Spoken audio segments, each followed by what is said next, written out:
Olá, meus amigos.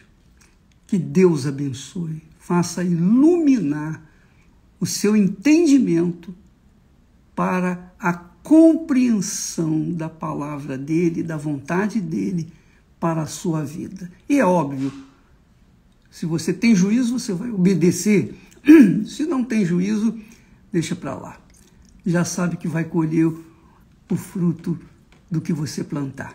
Mas se você tiver o entendimento da vontade de Deus para a sua vida e tiver coragem para aplicar isso, exercitar isso, executar essa vontade de Deus, então você pode ter certeza que nem o inferno inteiro poderá contra você. Por falar em inferno, presta atenção a essa palavra. Muita atenção, por favor. O apóstolo Pedro diz assim: humilhai-vos, pois, debaixo da potente mão de Deus, para que a seu tempo, no tempo de Deus, vos exalte. Muito legal isso. Lançando sobre ele, sobre Deus, o Altíssimo, toda a vossa ansiedade. Lançando sobre ele toda a vossa ansiedade, porque ele tem cuidado de vós. Que maravilha, né? Essa palavra é muito forte, muito poderosa. Aí ele diz assim, olha só, ao mesmo tempo que ele fala no relacionamento nosso com Deus, ele fala também das armadilhas, dos laços, ou que o diabo planeja para tragar aqueles que são de Deus. Ele diz, continuando, ele fala assim: sede sóbrios, vigiai. Ser sóbrio é ser temperado, equilibrado. Em tudo na vida tem que haver equilíbrio. Tudo na vida tem que haver equilíbrio. A fé inteligente é equilibrada, que nós falamos ontem. Você tem que usar a fé inteligente, saber usar a fé com inteligência, com sabedoria, com discernimento da palavra de Deus, para que você possa colher os seus frutos. Se você não usar a fé com equilíbrio, com certeza você vai cair, mesmo estando na fé, porque você desequilibrou. Não pode desequilibrar. Deus nos deu duas pernas para a gente andar em equilíbrio. Nosso corpo tem que estar equilibrado para que possamos andar, correr, exercitar, enfim, viver nesse mundo. Então, se o nosso corpo precisa de equilíbrio, imagine a fé. Quando a fé é desequilibrada, não é sóbria, então a pessoa se torna fanática, que é o que mais se encontra por esse mundo afora. Fanáticos. Fanático é a pessoa que não pensa, não raciocina no que está crendo, em quem está crendo. E depois ela vai colher os frutos desse fanatismo. Então ele diz assim, sede sóbrios, vigiai. Quem tem equilíbrio, quem é equilibrado, vigia, olha para um lado, olha para o outro, fica atento para não cair em tentação. Sede sóbrios, ou seja, equilibrado, seja temperado, vigiai, porque o diabo, vosso adversário, o diabo não é adversário daqueles que são dele, não. Aqueles que são dele já estão sob o domínio do diabo. Mas o que ele quer? Ele quer apagar a glória de Deus que há dentro de você, que é fiel, que é temente a Deus, que é uma pessoa correta, justa, íntegra, gosta da disciplina, aplica a disciplina na sua vida. Você tem hora para comer, tem hora para dormir, tem hora para acordar, tem hora para distrair, tem hora para tudo. Porque você é uma pessoa da fé, inteligente, e você é equilibrado. Então, o que o diabo faz? O diabo anda ao derredor, está aqui escrito. O diabo, vosso adversário, anda em derredor, quer dizer, rodeando os que são de Deus. Ele não pode tocar naqueles que são de Deus. O diabo não pode tocar em mim, nem pode tocar em você que é de Deus. Mas ele cerceia, ele fica só dando volta. Por que ele fica dando volta? Diz aqui Pedro, ele anda em derredor como leão bramando, buscando a quem possa tragar. Então, para que o diabo fica ao derredor daqueles que são fiéis, daqueles que são de Deus? Por quê? O que ele quer? Por que ele não pode tocar? Bom, ele não pode tocar porque é de Deus. Quem é de Deus, o diabo não toca. Então ele fica esperando, ele fica rodeando e vigiando. Por exemplo, o diabo fica rodeando ao meu derredor 24 horas por dia, para ver onde é que eu apresento uma falha, uma falta, onde é que eu tenho, digamos assim, sido tendencioso. Se eu sou tendencioso para a vaidade, então ele vai armar um laço com a vaidade para me pegar. Entendeu o que eu estou falando? Se eu sou, digamos, uma pessoa tendenciosa para a traição, para o adultério, então ele vai trazer pessoas dele, mulheres dele, para tentar me fisgar. É assim que ele trabalha. Se eu sou uma pessoa desregrada, digamos assim, um glutão, eu gosto de comer muito, eu como mais além do que o meu estômago suporta, então ele vai apresentar um laço de acordo com a minha glutonaria. Então, presta atenção, o diabo apresenta laços para as pessoas, justamente, ele não pode tocar, mas ele pode colocar o laço. Isso ele faz. Por exemplo, você se lembra de Abraão? Claro, Abraão. Quem não se lembra de Abraão? Abraão era um homem na fé, era um homem de Deus, um servo de Deus, um servo fiel, leal, amigo de Deus.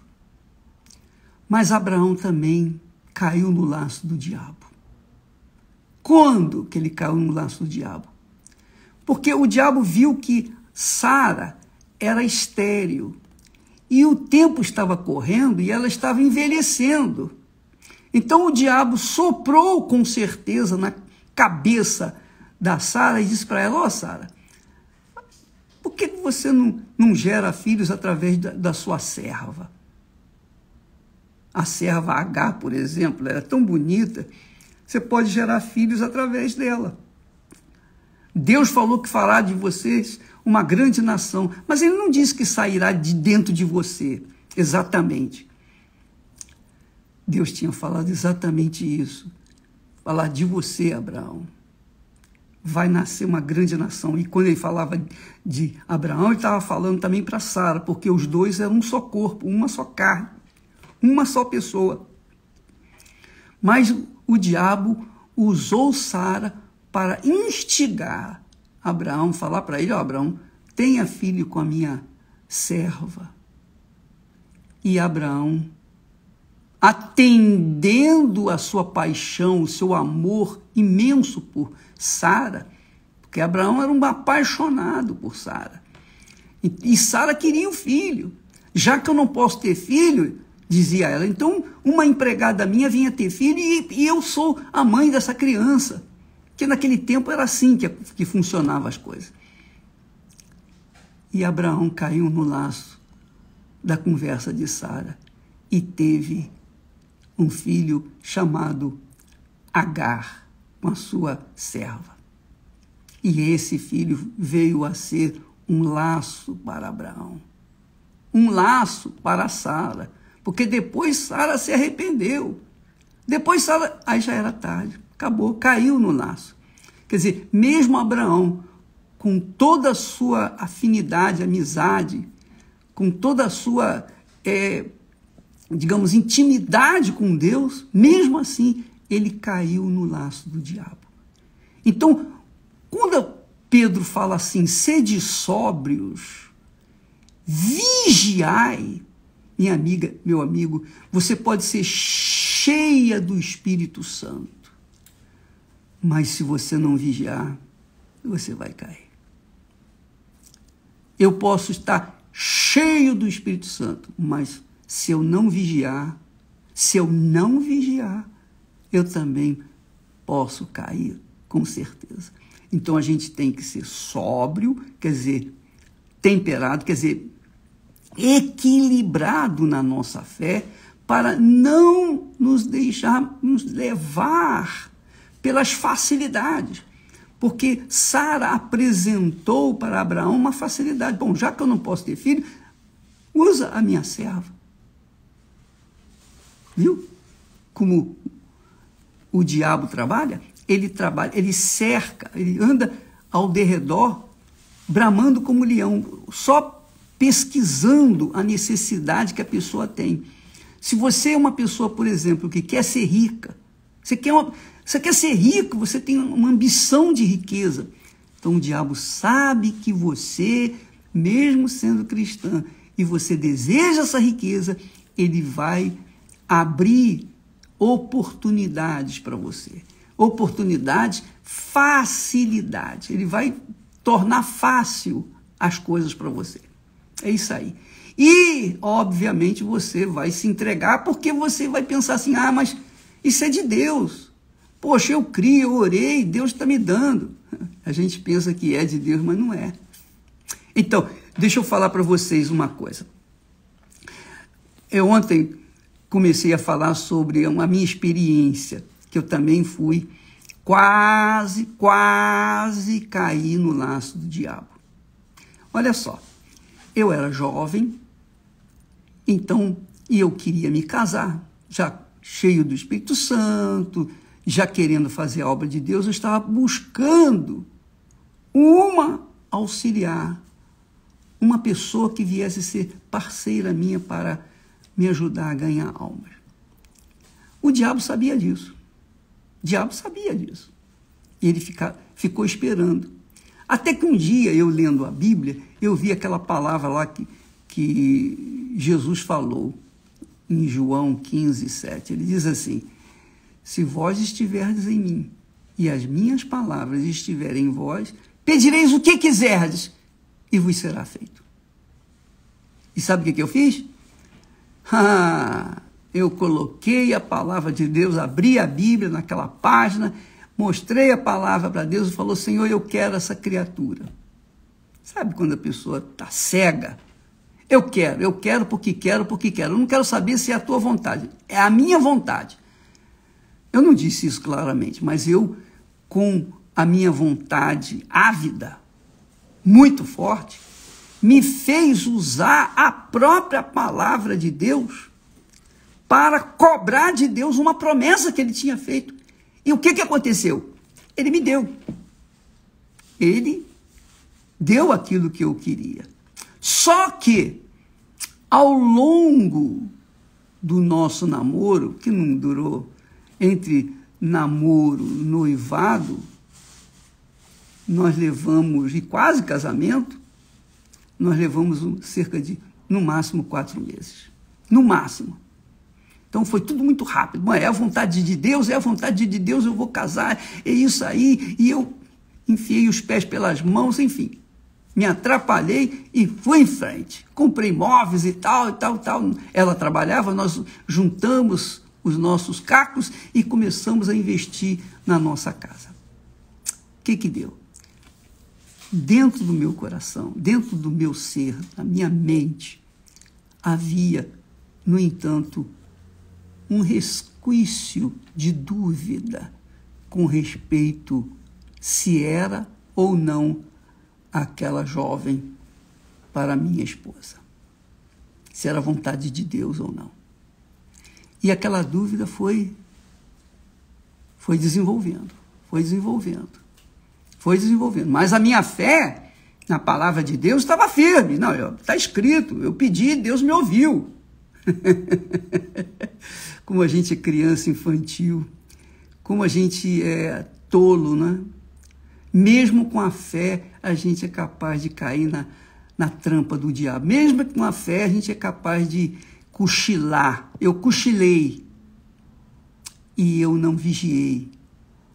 Mas porque Deus é muito misericordioso para comigo, Ele para com todos, mas comigo eu tenho uma gratidão enorme, porque Ele foi muito misericordioso, compassivo, e Ele finalmente me deu um sinal evidente de que não era a vontade dEle. E aquele sinal veio numa palavra, uma única palavra que ela me havia dito. Uma única palavra. Aquela palavra abriu, desvendou, rasgou o véu e eu pude enxergar além do que ela era. E ali eu disse, basta. E eu já estava noivo, pronto para casar. Na igreja todo mundo já sabia e tal. Eu falei, meu Deus, agora eu peço, está aqui escrito, se vós estiverdes em mim e as minhas palavras estiverem em vós. Agora eu peço o seguinte, eu peço que o Senhor remova esse obstáculo, essa pedra, esse laço da minha vida. Eu não sei como vou fazer, porque eu vou ficar envergonhado perante todas as pessoas, a família dela, a igreja, os pastores, etc. E eu não sei o que fazer, mas eu sei que eu tenho que fazer. Me ajude. Agora faça-se a tua vontade. Agora não. Quando eu exigi, na segunda vez, a mesma promessa, se vós estiverdes em mim, as minhas palavras estiverem em vós, pedireis o que quiserdes, a segunda vez eu pedi segundo a vontade de Deus. Senhor, seja feita a tua vontade. E graças a Deus, porque a coisa foi feita de forma tranquila, não houve briga, não houve nada, mas apenas chegamos a uma conclusão de que não era a vontade de Deus e obedecemos essa palavra. Deus também a convenceu, como Ele havia me convencido, e nós não nos casamos. Então, amiga e amigo, veja como o diabo é astuto. Ele sabia que eu era solteiro, ele sabia que eu estava buscando uma moça da igreja, e ela era da igreja, ela era batizada com o Espírito Santo. Olha só, ela não era só da igreja, ela era realmente fiel, leal, ela era de Deus, só que não era compatível comigo, não era a vontade de Deus. Embora ela fosse da igreja, na mesma igreja, nós tivéssemos a mesma fé, mas a incompatibilidade dela para comigo e eu para com ela não permitiu que nós seguíssemos em frente com aquele casamento. Então, por isso, o apóstolo Pedro, ele sabia disso, ele sabia o que é ser sóbrio, temperado, ser equilibrado na fé. Ele sabia como precisava vigiar, porque ele não vigiou e caiu lá quando Jesus foi traído. Ele caiu, ele negou Jesus 3 vezes. Então ele sabia o que ele estava falando, ele podia falar isso com propriedade, porque ele tinha vivenciado isso. Ele diz, o diabo, vosso adversário, o diabo é o nosso adversário seu, adversário meu, especialmente, adversário daqueles que são de Deus. Então são esses que o diabo quer tragar. Ele anda ao derredor, procurando um jeitinho, procurando uma fraquezazinha pequenina, que nós venhamos esboçar E aí, ele vai armar a cilada para cima da gente. Essa é a realidade. Por exemplo, a pessoa que quer ser rica, então o diabo vai aparecer com um monte de facilidade. Esse negócio de Bitcoin e pirâmide, e mais o inferno todo que existe por aí, isso é apenas um laço, um lacinho para pegar os tolos, os que não têm sido equilibrados na fé, que pensam que andar com Deus, que andar pela fé é só tomar posse, aproveitar as oportunidades para que venham tomar posse de coisas grandes. Deus é grande, minha amiga e meu amigo. Deus é grande, muito grande. E Ele sabe das nossas necessidades. E de acordo com a nossa necessidade, Ele vai acrescentando na nossa vida. Se você serve a Deus, você não precisa nem desejar riqueza, porque Ele vai fazê-la rico. Mas Ele só vai fazê-lo rico ou rica quando você tiver cabeça para administrar aquela riqueza, para que você não venha se perder, como normalmente as pessoas bem intencionadas acabam se perdendo na fé por causa da riqueza e outras tantas coisas. Tá bom? Nós vamos ficando por aqui. Amanhã nós estaremos falando mais a esse respeito, porque eu quero que você se arme, eu quero que você vigie. Assim como o diabo anda em derredor, você também tem que estar vigilante 24 horas por dia. Ele não anda em derredor dos que não são dele, mas dos que são dele. Sede sóbrio, quer dizer, sede prudente, equilibrado, temperado. Use a sua fé com sabedoria, a sua fé de acordo com a vontade de Deus, porque Deus não vai, se Ele ama, como nós sabemos que ama, e se você crê mesmo nele, você vai ter fé para abrir mão da sua vontade, para fazer a vontade dele e ser uma pessoa bem-aventurada. Deus abençoe em nome do Senhor Jesus. Amém.